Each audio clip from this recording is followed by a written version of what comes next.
আজ মৌখিক পরীক্ষা। রুল 1 তো বিলে আনছে, শুনছি রুল 2 নকল করে পাস করছে। তাহলে রুল 2 রে আগে যাবি। এই রুল 2 আই তো। আচ্ছা স্যার,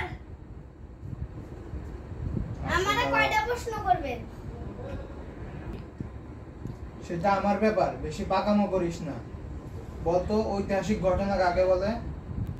স্যার, যদি কোনো ছাত্র ইতিহাস পরীক্ষার দিন নকল করতে গিয়ে ধরা পড়ে, তার খাতা বাতিল করে তাকে চট থাপ্পড় দিয়ে বাড়ি পাঠিয়ে দেওয়া হয়, তাকে ঐতিহাসিক ঘটনা বলে।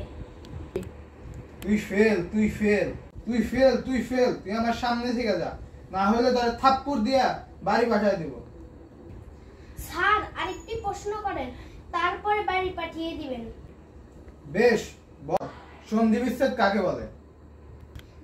দুই বন্ধুর ভিতরে যখন টাকা পয়সা নিয়ে ঝগড়া হয়, তখন তারা একে অপরের সাথে কথা বলে না এবং একে অপরের মুখ পর্যন্ত দেখে না, তাকে সন্ধি বিচ্ছেদ বলে।